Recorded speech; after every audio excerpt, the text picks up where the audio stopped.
इस मूवी का नाम है पैथोलॉजी 2008। ये कहानी है कुछ ऐसे पागल डॉक्टर्स की जो आपस में एक अजीब सी गेम खेलते हैं। इस गेम में वो इंसान को ऐसी मारते थे कि कोई बता ही नहीं सकता था कि उसकी मौत हुई तो हुई कैसे। तो शुरुआत होती है मेन कैरेक्टर टेड को दिखाने से। कुछ वक्त पहले ही उसने अपनी पढ़ाई पूरी की और अब वो एक डॉक्टर है। इस वक्त वो अपनी वाइफ के साथ था जो उसे जाने से मना कर रही थी। दरअसल वो अपनी मेडिकल की प्रैक्टिस करने के लिए दूसरे शहर के एक हॉस्पिटल में जा रहा था। अब के बाद वो वहीं रहने वाला था। टेड बहुत ही ज़हीन था। मेडिकल की पढ़ाई में उसने टॉप किया था। वो फिर हॉस्पिटल पहुंच गया जहां उसकी मुलाकात एक आदमी से हुई जो उसे लैब में लेकर जाता है जिस लैब का नाम था पैथोलॉजी। यहाँ पर बहुत सारे डॉक्टर्स थे। लाशों को मेडिकली चेक करके उनकी चीर फाड़ कर रही थी। कुछ देर के बाद टेड यहाँ की सबसे मशहूर प्रोफेसर जो खुद भी डॉक्टर थी उनका लेक्चर लेता है। लेक्चर खत्म होते ही टेड प्रोफेसर से मिलता है क्योंकि वो उसे पहले से ही जानते थे। अगले दिन प्रोफेसर और उनके सभी डॉक्टर्स मिलकर एक बच्चे की लाश को चेक कर रही थी। उन सब में जो सीनियर डॉक्टर था जेक, वो सबको इस बच्चे की मौत की वजह बताता है कि इसकी मौत कैसी हुई होगी। टेड उसकी बातों को गौर से सुन तो रहा था पर जो मौत का तरीका जेक ने बताया वो उससे सहमत नहीं था, इत्तेफाक नहीं करता और अपने हिसाब से लाश को चेक करके मौत की वजह बताता है। जो सुनकर प्रोफेसर कहते हैं कि हाँ, जो तरीका टेड ने बताया है वही सही है, न कि जेक का। इसकी मौत ऐसी हुई है, मैं टेड से इत्तेफाक करता हूँ। ये सुनकर जेक को काफी गुस्सा आया। उल्टा सीधा बोलकर फाइल फेंककर वहाँ से चला जाता है क्योंकि आज पहली बार उसे किसी ने गलत साबित कर दिया, वो भी किसी ऐसे इंसान ने जिसे आए अभी 2 दिन भी नहीं हुए थे। काम खत्म होने के बाद टेड जब हॉस्पिटल से घर जा रहा था तो एक डॉक्टर उसे धक्का देकर कहता है कि हम में से कोई भी तुम्हें पसंद नहीं करता। ये बात उसे अजीब तो लगती है पर वो सिर्फ इसे मजाक समझकर यहाँ से चला जाता है। अगले दिन इनके पास एक और आदमी की लाश आती है चेक करने के लिए। प्रोफेसर जब लाश के बारे में बता रहा था तो अचानक लाश हिलने लगी, जो बात लाशों में आम होती है क्योंकि कुछ देर के लिए दिमाग जिंदा रहता है और उसे पता ही नहीं होता कि पूरा जिस्म मर चुका है। ये देखकर टेड उसकी गर्दन पर नोकदार चीज लेकर पेट मारता है जिससे लाश के दिमाग और जिस्म का कनेक्शन ताल्लुक आपस में टूट जाता है। काम खत्म करने के बाद टेड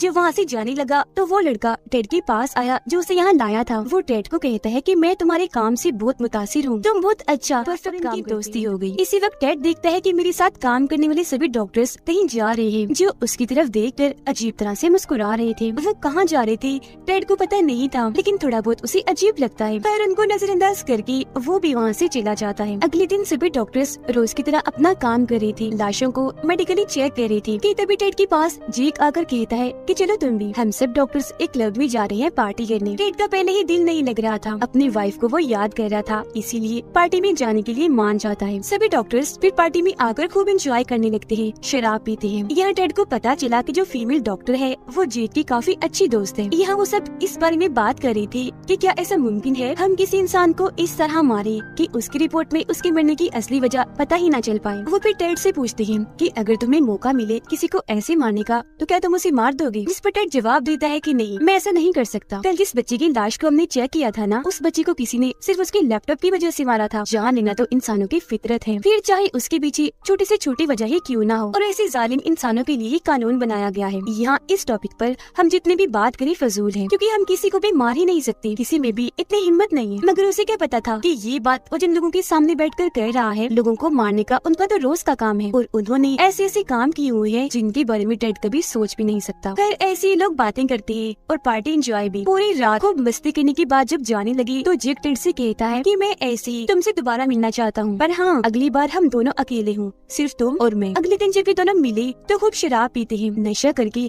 तेज स्पीड में गाड़ी चलाते हैं। जेक फिर टेड को एक बिल्डिंग के पीछे लेकर जाता है। टेड यहाँ बहुत नशे में था, देखता है कि जेक एक आदमी से बात कर रहा है जो गुंडा है। घर के अंदर आकर वो एक औरत और बच्चे को देखता है। सोच में पड़ गया कि आखिर जेक मुझे यहाँ क्यों लाया है, लेकिन उसे इतना नशा था कि फौरन ही चक्कर खाकर वो गिर जाता है। अगली सुबह जब हुई तो फिर भी टेड का चेक करने के लिए उस गुंडे की लाश आई है जिससे कल रात जेक बात कर रहा था, और ये देखकर तो झट से टेड का नशा उतर गया। फिर सारे डॉक्टर्स मिलकर उस गुंडे की मौत की वजह प्रोफेसर को बताने लगते हैं। जेक चुपचाप उन सबकी बातें सुन रहा था क्योंकि इस गुंडे का खून उसने ही किया था और वो ये बात जानता था कि यहाँ कोई भी डॉक्टर उसकी मौत की असल वजह नहीं बता पाएगा। पर तभी आगे टेड आया और बताता है कि इस आदमी के सर पर वार किया गया है, पर हमला करने से पहले इसे जहर दिया गया। यहाँ वो जहर का नाम भी बताता है, ये कहते हुए कि मारने वाले ने ये जहर इसलिए दिया क्योंकि वो जानता था कि किसी भी लैब में इस जहर के बारे में पता नहीं लगवाया जा सकता, किसी भी रिपोर्ट में इस जहर की जाँच नहीं नहीं होगी। सबसे पहले इसे जहर दिया गया, फिर मारने वाले ने 7 घंटे तक इंतजार किया, जिसके बाद उसने 18 बार इसके सर पर वार किया और फिर जाकर इसे गोली मारी। ये सब सुनकर जेक टेड से मुतासिर तो हुआ, पर उसे काफी गुस्सा भी था कि ये इतना ज़हीन क्यों है, कैसे सब पता लगवा लिया। इसीलिए वो गुंडे का दिल उठाकर टेड के ऊपर फेंक कर मारता है। फिर जेक टेड को काम खत्म करने के बाद मिलने के लिए बुलाता है। टेड जब गया तो जेक उसे हॉस्पिटल की बेसमेंट में लेकर जाता है, जो 100 साल पुरानी थी। वहाँ उसी गुंडे की लाश पड़ी हुई थी। टेड उसे कहते हैं, क्या दिखाने लाई हो इधर? मैं जानता हूँ तुमने इसे मारा है। जेक बोला कि क्या फर्क पड़ता है, इस शहर में तकरीबन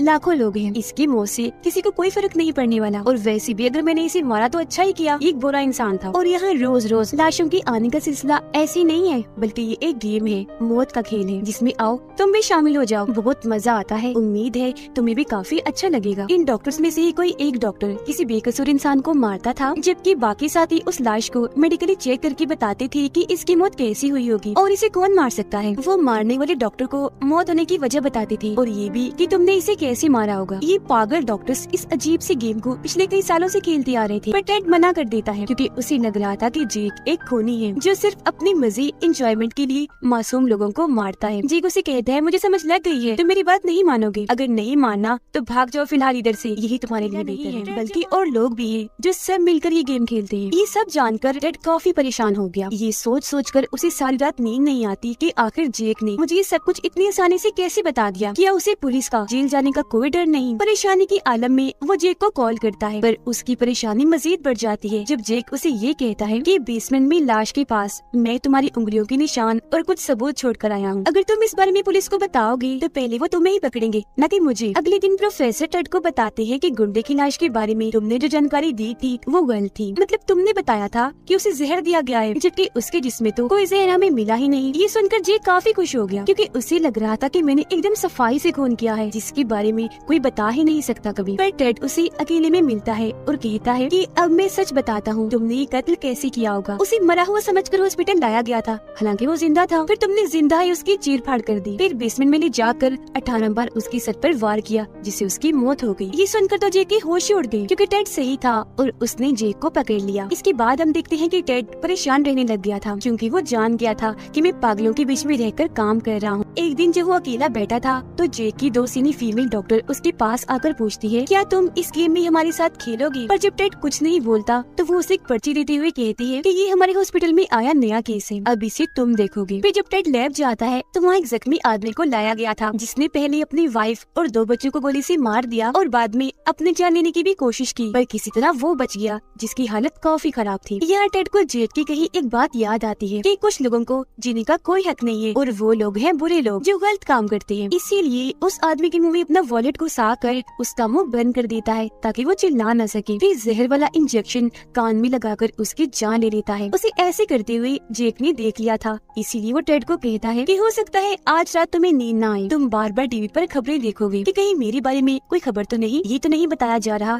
कि टेड ने ये खून किया है, लेकिन धीरे धीरे तुम्हें इस बात का एहसास होगा कि बिल्कुल हमारे जैसे किसी से ना डरने वाले बेखौफी लोगों को मारने वाले, फिर चाहे वो अच्छे लोग हों या मासूम लोग। जिसके बाद टेड भी उनकी गेम का हिस्सा बन जाता है। एक रात वो लोग नशा करके इस गेम को खेल रहे थे और आपस में अजीब तरह की हरकतें कर रहे थे। टेड अपनी आंखों से ये सब देख रहा था। बेशक ये चीज अजीब थी, मगर अब उसे भी इस गेम में मजा आने लगा था। अगले दिन जब उसकी आंख खुली तो वो देखता है कि सारे लोग मुझे बेसमेंट में ही छोड़कर चले गए हैं। वो भागकर फौरन ऊपर आया, देखता है कि सब लोग अपना काम ऐसे कर रहे हैं, इतनी नॉर्मल है जैसे कल रात को छुआ ही ना हो। अब जो जेक की दोस्त थी फीमेल डॉक्टर, वो टेड के काफी करीब होती जा रही थी। अपने साथ वो टेड को एक आदमी के घर लेकर जाती है और बताती है कि ये आदमी मेरा बाप है, जिसने बचपन में मेरे और मेरी मॉम के साथ बहुत गलत किया और अब इस गेम में मरने की अगली बारी इसकी है। मैं चाहती हूँ इसमें तुम मेरी मदद करो। ये कहते हुए वो रोने का नाटक करती है। टेड को भी लगने लगा कि इसके साथ जरूर बहुत गलत हुआ है, तो साथ देने के लिए वो मान गया। वो उस आदमी के मुंह में एक केमिकल डाल देता है जो इतना ठंडा था कि उसके फेफड़े जमकर पत्थर बन जाते हैं। फीमेल डॉक्टर ये देखकर जोर जोर से उसे मुक्के मारकर सारी हड्डियां पसलियां तोड़ देती है, जिससे वो इतना तड़पा कि मौके पर ही उसकी मौत हो जाती है। फिर उसकी लाश को चेक चेक करने के लिए लैब में लाया गया ताकि पता कर सके कि इसकी मौत कैसी हुई और इसे मार कौन सकता है। इस केस में खूनी को पकड़ना और मौत की वजह ढूंढना जेक के लिए कोई बड़ी बात नहीं थी। वो ये तो जानता था कि इसे मेरे दोस्त फीमेल डॉक्टर ने ही मारा है, पर हैरान भी था कितने लंबे चौड़े ताकतवर आदमी को एक लड़की अकेली भला कैसे मार सकती है। उसे शक हो रहा था, इसीलिए वो टेड के पास आकर पूछता है, कहीं इस वाले गेम में तुम चीटिंग तो नहीं कर रही हो? क्योंकि सभी डॉक्टर्स को अपने अपने मरीजों को खुद मारना है बगैर किसी की मदद लिए, तो कहीं तुमने उसका साथ तो नहीं दिया? टेड हंसकर उसे मना कर देता है कि नहीं नहीं भाई, ऐसा कुछ भी नहीं है जैसा तुम सोच रहे हो। जो सुनकर जेक वहाँ से जाने लगा, पर कहता है, अच्छा आखिरी बात, कहीं मेरे दोस्त ने तुम्हें भी तो अपने टेड की झूठी कहानी तो नहीं सुनाई? क्योंकि ये उसकी आदत है, वो सभी के साथ ऐसा करती है। ये सुनकर टेड हैरान रह गया क्योंकि समझ चुका था कि जेक के लिए मेरे साथ, मगर आइंदा ऐसा मत करना, अच्छा नहीं होगा। इसके बाद टेड उनके साथ मिलकर वो सारे लोगों को मारता भी है और मिलकर सभी लाशों को चेक भी करता है, जिसमें बाकियों की तरह उसे भी बहुत मजा आ रहा था। वो लड़का जो उसे यहाँ लाया था, जो उसका दोस्त था, उसे एहसास होता है कि टेड का बर्ताव पहले से अब काफी अजीब हो रहा है। वो अब मेरे साथ ना रहकर जेक के साथ रहता है। एक दिन प्रोफेसर टेड के पास आकर पूछते हैं कि तुम काफी उलझी हुई लग रही हो, तुम्हें कोई मदद चाहिए? क्योंकि टेड अपने काम में ही इतना मसरूफ था, उसे इतना मजा आ रहा था कि वो अपनी असल जिंदगी पर ध्यान ही नहीं दे रहा था। टेड कहता है, नहीं तो ऐसी तो कोई बात नहीं है, सब ठीक है। और वैसे अगर आपको मैं थोड़ा बहुत उलझा हुआ लग रहा हूँ तो मैं अपनी वाइफ से मिलने जा रहा हूँ, ठीक हो जाएगा फिर तो सब। फिर टेड जब अपने घर आता है तो उसी वहाँ जेक की दोस्त दिखती है जो उसके जाने से थोड़ा उदास थी, लेकिन फिर भी टेड अपनी वाइफ के पास आ ही जाता है कुछ दिन गुजारने के लिए। उसकी वाइफ भी साफ साफ देख पा रही थी कि टेड थोड़ा बदला बदला सा है, लेकिन टेड उसका ध्यान भटका देता है कि ऐसा कुछ नहीं है और सब कुछ उससे छुपा कर रखता है, कुछ भी नहीं बताता। अब जब उसके वापस जाने का वक्त आ गया तो उसकी वाइफ भी साथ जाने की जिद करती है। टेड उसे साथ ले जाना तो नहीं चाहता था, पर उसकी बार बार जिद करने पर वो मना भी नहीं कर पाया। वापस आकर जब टेड के घर आए तो वहाँ खून के निशान थे। अब इससे पहले कि उसकी वाइफ देखती, टेड सारे निशानों को साफ कर देता है, लेकिन फिर भी वहाँ टेड की वाइफ को नशे के पैकेट्स मिल जाते हैं, जिस बारे में वो सवाल जवाब करने लगती है कि ये क्या है, तुम नशा करने लग गई हो? जिस पर टेड कहता है, अरे नहीं नहीं रख दो इसे, ये मेरा नहीं है, कल रात मेरे दोस्तों ने आकर यहाँ पार्टी की थी, शायद गलती से वही भूल गए होंगे। फिर अगले दिन ये दोनों पार्टी में जाते हैं जहाँ पर जेक और बाकी के लोग भी आए हुए थे। जेक की दोस्त जब टेड की वाइफ को देखती है तो उसे जलन होने लगी, इसीलिए वो अपना मूड खराब करके सबसे अलग चली जाती है और किसी से भी बात नहीं करती। ये चीज जब जेक ने देखी तो उसे काफी गुस्सा आया, क्योंकि वो जान गया था कि इसके और टेड के बीच में जरूर कुछ ना कुछ तो है, हालांकि ये मेरी दोस्त थी। हालात बिगड़ते देखकर टेड अपनी वाइफ को लेकर चला जाता है, जिसके बाद सभी के सामने जेक अपने दोस्त पर भड़कने लगता है और उसे उल्टा सीधा बोलकर वहाँ से चला जाता है। कॉल आई, टेड को लगा कि शायद वो मुझे गेम खेलने के लिए बुला रहा है, तो फौरन चला गया। लेकिन वहाँ जाकर तो टेड की होश ही उड़ जाती है, क्योंकि जेक ने 3 लड़कियों का खून कर दिया था। खुद भी वो पागलों जैसी हरकतें कर रहा था, जैसे बार बार घूम घूम कर गिर रहा था। टेड उस पर गुस्सा करता है कि तुम बहुत गलत कर रहे हो, गेम के नाम पर ऐसे तुम लोगों को नहीं मार सकते, एक साथ इतने सारे लोगों को। पर जेक उसे कहता है कि अपनी बकवास बंद करो, मैंने तुम्हें यहाँ बस वार्निंग देने के लिए बुलाया है, मेरी हर चीज से दूर रहो, मेरी दोस्त से भी दूर। बेशक मैं जानता हूँ कि इसमें तुम्हारी कोई गलती नहीं है, सब मेरी दोस्त कर रही है, वही तुम्हारे पीछे पड़ी हुई है, इसलिए मैं तुम्हें कुछ नहीं कर रहा, जाओ यहाँ से। टेड जब अपने घर आया तो उसके घर के बाहर जेक की दोस्त उसका इंतजार कर रही थी। हालांकि टेड उसे यहाँ से जाने का कहता है, पर वो उल्टा उसके साथ ही अजीब हरकतें करने लगी और उसे ऐसा करते हुए जेक देख लेता है। इसका मतलब था कि यहाँ कोई किसी का सगा नहीं था, सभी एक दूसरे को धोखा दे रहे थे। अगले दिन टेड जेक को कहता है कि बस बहुत हो गया, अब मैं इस गेम को नहीं खेलना चाहता। इस पर जेक जवाब देता है कि ऐसा नहीं हो सकता, कोई भी इस गेम को नहीं छोड़ सकता, अगर तुमने ऐसा किया भी तो तुम्हें जेल हो जाएगी। वो टेड को यहाँ धमकी दे रहा था। आगे कहते हैं, अच्छा छोड़ो इन बातों को, कल हम जिस लाश को चेक करने वाले हैं ना, उसमें तो मुझे बहुत मजा आएगा, लेकिन वो लाश तुम्हें हैरान कर देगी। इसी रात टेड अकेला ही बेसमेंट में आता है, क्योंकि उसने अब इस सब का खात्मा करने का इरादा कर लिया था। अगले दिन टेड के अलावा वो सारे लोग इकट्ठा होते हैं और टेड को अपने रास्ते से हटाने का सोचने लगते हैं। तकरीबन सभी लोग इस बात से सहमत थे कि उसे मार ही देना चाहिए। आज वाली लाश पर से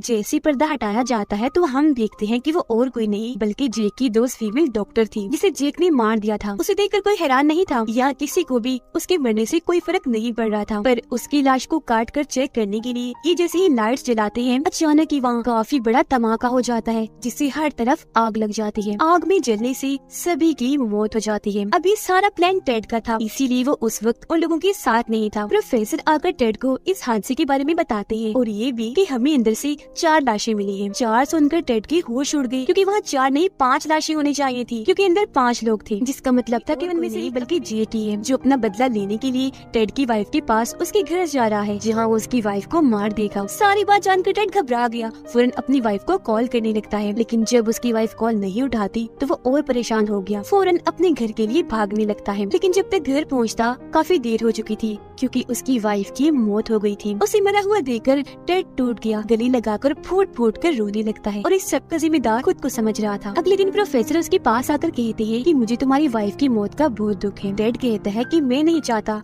मेरी वाइफ को और कोई हाथ लगाए, तो उसकी लाश को मेडिकली चेक मैं करूंगा। जिसके बाद टेड उसकी मौत की वजह जानने के लिए अलग अलग टेस्ट करने लगता है। लाश को काट कर अपनी रिपोर्ट में वो लिखता है कि मेरी वाइफ को एक जानलेवा बीमारी थी, उसकी वजह से ही वो मारी गई। एक रात जब वो देर तक काम कर रहा था तो चुपके से जेक यहाँ आ गया और टेड पर हमला करके बेहोश कर देता है। फिर उसे होश में लाकर कहता है कि मैं तुमसे अपनी इस हालत का बदला लेने आया हूँ जिस हालत में मैं आज हूँ। फिर वो टेड की वाइफ की रिपोर्ट पढ़कर हंसने लगता है, ये बनाई है तुमने रिपोर्ट बीमारी वाली, वाह सच में इस बार तुम लूजर हो, तुम हार गए, मैं जीत गया, तुम पता लगवा ही नहीं सके कि मैंने तुम्हारी वाइफ को मारा है। अब इससे पहले वो टेड को भी मारता, पीछे से टेड का दोस्त आकर उसके मुंह पर केमिकल लगाकर बेहोश कर देता है, क्योंकि टेड का ये दोस्त सारी सच्चाई जान गया था। फिर टेड जेक से कहता है कि अपनी वाइफ की ये रिपोर्ट मैंने जानबूझकर गलत बनाई है ताकि मेरी वाइफ के घर वाले ये जान ना सके कि उसका खून हुआ है। जिसके बाद वो जेक में वो केमिकल डालता है जिससे आदमी 7 मिनट के लिए जिंदा रहता है। आदमी सब कुछ देख और समझ तो सकता है पर अपना जिस्म नहीं हिला सकता। जिसके बाद तो टेड भी अपनी सारी नफरत आगे रखकर सबका बदला लेने के लिए जिंदाइयों से काटने लगता है, जिससे जाहिर है उसे इतनी तकलीफ हुई कि तड़प तड़प कर उसकी मौत हो गई। और इस तरह से टेड ने सबको मारकर अपनी वाइफ और बाकी सबका बदला भी ले लिया। खुद अपनी गलती का भी उसे एहसास हो गया और इसी के साथ ये फिल्म इधर ही खत्म हो जाती है।